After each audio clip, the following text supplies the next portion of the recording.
Hello बच्चा लोग, कैसे हैं आप लोग? उम्मीद है बहुत ही बेहतरीन होंगे। तो आज हम लोग फार्मास्यूटिक्स में जो चैप्टर 1 की सीरीज कर रहे हैं, उसमें जो अगला टॉपिक आज के लिए हमारा है वो प्रोफेशनल फार्मेसी एसोसिएशन का इवोल्यूशन किस तरह से इंडिया में हुआ, इसके बारे में हम बात करेंगे ना।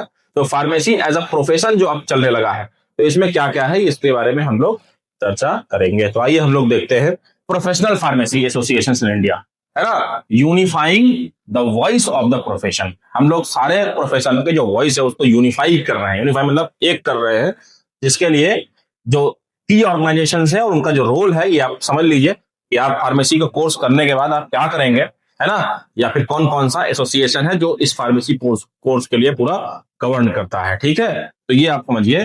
तो एसोसिएशन, इस लिस्ट में आपको एसोसिएशन दिखेंगे, कब ये बनाया गया, इसका पर्पस क्या था, इसके बारे में हम लोग को समझना है। तो सबसे पहले तो हम लोग को समझना है कि इंडियन फार्मास्यूटिकल एसोसिएशन जो आईपीए है ना, तो इसको फाउंड किया गया 1939 में। इसका मेन पर्पस क्या था? It promotes pharmacy education, pharmacy practice and pharmacy industrial collaboration. Industry के साथ फार्मेसी का क्या कोलैबोरेशन हो सकता है, क्या जुड़ाव हो सकता है, उसके बारे में ये आईपीए काम करता है। ठीक है, एक फार्मेसी काउंसिल ऑफ इंडिया है पीसीआई, जो 1948 में बनाया गया। ठीक है, it regulates pharmacy education and practice under the pharmacy act. तो ये दो चीज यहाँ पर था, इंडस्ट्री के लिए यहाँ से हटाया गया फिलहाल के लिए। ठीक है, फिर एक इंडियन हॉस्पिटल फार्मेसिस्ट एसोसिएशन था, आईएचपीए, है ना, सारे हॉस्पिटल्स इसके साथ एसोसिएटेड थे।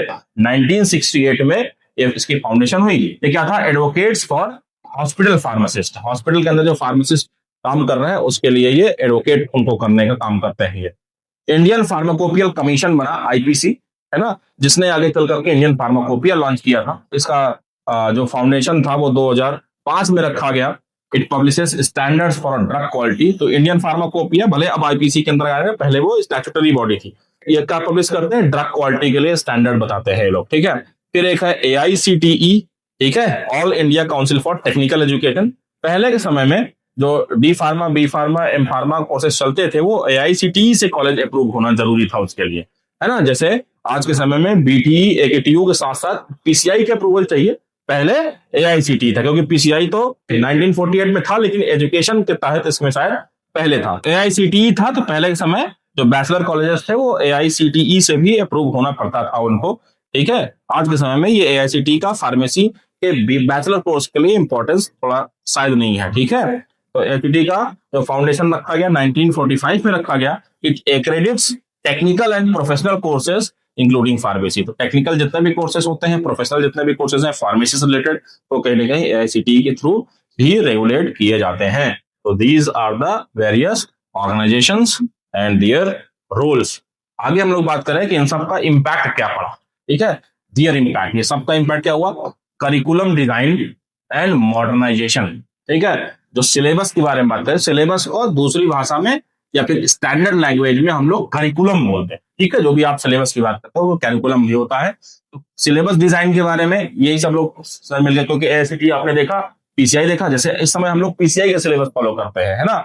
जो भी चीज मैं आपको पढ़ा रहा हूँ ये सब पीसीआई के सिलेबस के थ्रू बना हुआ है। तो पीसीआई सिलेबस किसी ने तो बनाया होगा, तो पीसीआई ने बनाया, है ना। मॉडर्नाइजेशन के बारे में बात करें तो आज के समय में नए दौर के हिसाब से इसका डिजाइनिंग किया गया।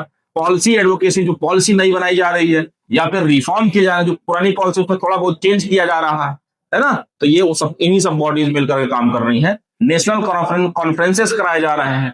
जर्नल्स और कंटिन्यूइंग एजुकेशन, जर्नल्स पब्लिश किए जा रहे हैं, है ना। लगातार एजुकेशन में सुधार हो रहा है, उसके बारे में बात हो जा रही है।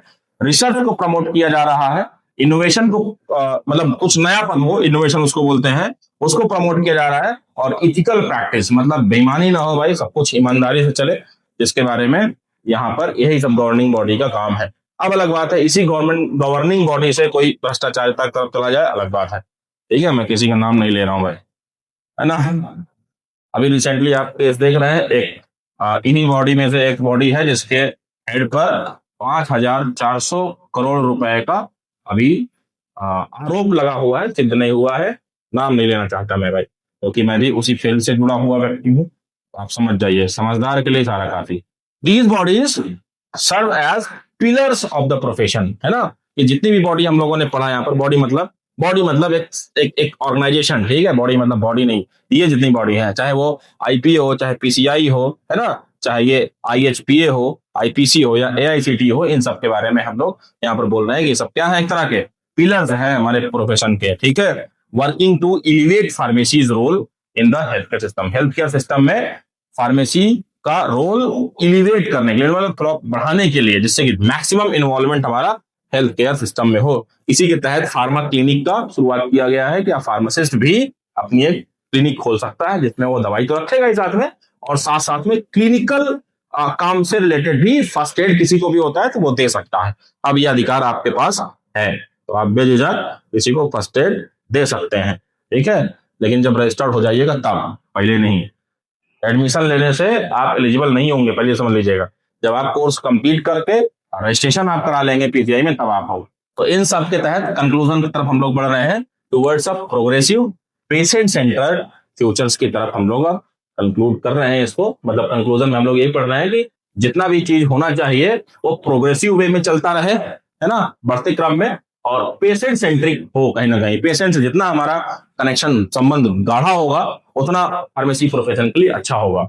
तो India's pharmacy profession has transformed from an unregulated dispensary trade to a globally recognized powerhouse in education, drug manufacturing and clinical practice। अभी तक हम लोगों ने इस पूरे फर्स्ट चैप्टर में जो पहला टॉपिक है उसमें हम लोग यही देखें कि हम लोग का जो फार्मेसी था इंडिया के लिए, वो एक अनरेगुलेटेड बॉडी से लेकर के, मतलब किसमें कोई नियम कानून कहीं नहीं, वहां से लेकर के आज पूरा दुनिया में, है ना, ग्लोबली, मतलब दुनिया का रिकॉग्नाइज्ड पावर हाउस है। पावर पैक एकदम से यहाँ जबरदस्त काम चल रहा हो। एजुकेशन में, ड्रग मैन्युफैक्चरिंग में, क्लिनिकल प्रैक्टिस में जबरदस्त यहाँ पर रिफॉर्म्स हुए, है ना। However realignment of practice standards, education policy and public trust is critical for its continued evolution। लगातार इसी तरह से वो होता ही रहेगा, उसके लिए ये सब चीजें भी जरूरी है। थोड़ा सा मुश्किल है ना, कि जो प्रैक्टिस है उसके, चाहे प्रैक्टिस हो, चाहे स्टैंडर्ड हो, एजुकेशन की पॉलिसी हो, पब्लिक ट्रस्ट हो, पब्लिक का ट्रस्ट भी ज्यादा जरूरी है भाई, है ना। तो ये सब चीजें चाहिए कहीं ना कहीं लगातार इवॉल्व होते रहने के। इस प्रोफेशन के तमाम प्रोफेशन है जो मार्केट में आते आते गायब हो गए, अचानक से उठे और खत्म कहानी, है ना। तो फार्मेसी इंडिया के लिए आई होप कि ऐसा ना हो, है ना, कि अभी तक हम लोग लगातार ग्रो ही करते जा रहे हैं और आगे चल करके धड़ाम हो जाए, ऐसा नहीं होना चाहिए, ठीक है। उसके लिए इन सब चीजों पर अगर हम लोग ध्यान देंगे तो कभी ऐसा नहीं होगा। The future lies in bridging industries, है ना। अब देखो बहुत चीज है, फार्मेसी का फ्यूचर अब किस पे बेस रह गया है, दूसरी इंडस्ट्रीज के साथ कोलैबोरेशन। फार्मेसी इंडस्ट्री में तो चलो हम टॉप हो गए, लेकिन अब हम कहां पर पिछड़ रखते हैं, जहां पर कुछ नया ना हो, इनोवेशन लाना पड़ेगा। पेशेंट केयर के साथ हमको अपने फार्मेसी सिस्टम को जोड़ना पड़ेगा, दूसरी इंडस्ट्रीज के साथ हम लोग को कहीं ना कहीं फार्मेसी को इनकॉर्पोरेट करना पड़ेगा। ब्रिजिंग मतलब जोड़ने वाला, है ना, दूसरी इंडस्ट्री के साथ भी हम लोग जुड़े। जैसे टेक्नोलॉजी, पेशेंट केयर के लिए अगर हम लोग ध्यान दें तो पेशेंट केयर में बहुत सारी टेक्निक्स है या फिर मशीनें हैं जो छोटी छोटी, जैसे आप ग्लूकोज नापने की भी डिजिटल मशीन है ना। IR टेक्नोलॉजी से वो टेम्परेचर नापने के लिए थर्मामीटर दिया गया है। तो वो सब के लिए भी अगर हम लोग इसमें इन्वॉल्व होंगे, अलग अलग इंडस्ट्री से जो चीजें बन रही हैं वहां से भी हम लोग अगर कोलैबोरेट करेंगे तो अच्छा ही होगा। तो उन सब के बीच में हमेशा से क्या पाया जाएगा, फार्मासिस्ट ही एक केंद्र बिंदु होगा, चाहे वो दूसरी इंडस्ट्रीज के लिए हो, चाहे नयापन के लिए हो, चाहे पेशेंट केयर की हम लोग बात करें। This is the conclusion of this topic. आगे हम लोग चैप्टर 1 का अगला टॉपिक हम लोग अगले वीडियो में देखेंगे, जिसमें हम लोग पढ़ेंगे कि फार्मेसी एक कैरियर के तौर पर कैसा है इंडिया में, है ना, जिसमें चाहे साइंस भी हो, सर्विस भी हो, और इसका स्कोप क्या है, ठीक है। तब तक देखते रहिए। अगर आपने इस सीरीज की प्रीवियस वीडियोस नहीं देखा है तो फिर डिस्क्रिप्शन बॉक्स में आपको उसका लिंक मिल जाएगा, तो आप उसको जरूर देखिए, ठीक है। अपने दोस्तों को भी शेयर कीजिए। Keep studying. Thank you.